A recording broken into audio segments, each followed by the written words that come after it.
to the situation. Without it, I devised a cumbersome method of sliding downward from tree to tree, using each burly trunk to catch my fall before sliding into the next. The trees were mostly Douglas fir, their long, straight trunks rising toward the gray sky with sways and groans, audible protests against the weight of the ice wrapped around their highest branches. Rime ice, it's called, created when water droplets in the air touch a frozen surface and become locked to it, frozen instantly. The fir's motion occasionally sent showers of ice pellets down on me, each time bouncing off my jacket and scattering to the frozen ground like tiny crystals. I don't recall exactly when during my icy descent K2 crept into my consciousness that day. I just know that it landed there, not as a question to be contemplated, but as a fact. I knew that I would attempt K2 just as clearly as I knew that I would slide into the next tree. But at that point in 2014, I still hadn't done enough research to understand that for every 4 people who attempt to summit the world's second highest mountain, 1 will die. Or that for women, the stats are even grimmer. Of the first 6 to reach the summit, 3 lost their lives on descent. Most of what I knew about K2 consisted of details from a 2008 Seattle Times article that described the deaths of 11 climbers in a tragic accident. When I read and reread the article from my patio that summer, I wondered what it was like for those climbers to realize they were stuck in the dark at 27,000 feet on a precarious slope in Pakistan without the means to safely descend. I was a neophyte climber in 2008, and though their perseverance and strength fascinated me, I didn't want a personal experience with such a deadly mountain. Yet I'd folded the article into quarters, slid it into a manila folder labeled Mountains, and tucked it away in a desk drawer. K2 would remain dormant in my consciousness after that, like a seed waiting for the right conditions to sprout and take root.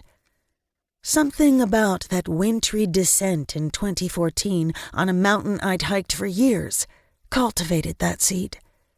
In the following months, I casually studied K2's roots, history, and risks. Studying a mountain brings it to life for me, gives it character, forging a relationship between us and making me feel like I am getting to know it and its challenges. Most importantly, studying my next climbing objective allows me to determine whether my ability and ambition are aligned with the mountain. As I devoured books and blogs during the summer of 2014, a persona of K2 quickly formed. It's not fun and approachable Mount Rainier, easily summited in a day or 2 if you're up for it. It's not austere and icy Denali, which demands a slow, steady uphill slog. Not even close. Although K2 is 778 feet shorter than Mount Everest, it is not even in the same league as the highest mountain in the world in terms of danger or difficulty. K2 is 28,251 feet of unforgiving rock and ice on the Pakistan-China border that dares humans to fuck with it. It is treacherous exposure. It is unrelenting steepness from the first step beyond advanced base camp. It is untrustworthy rockholds and unpredictable storms that snatch climbers off the mountain in the blink of an eye.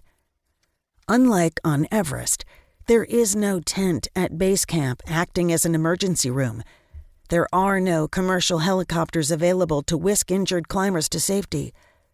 I knew that K2 would ask more of me than I could imagine, but still, that tiny seed nudged me to devise a hypothetical timeline of mountains to climb and skills to attain to meet K2's demands.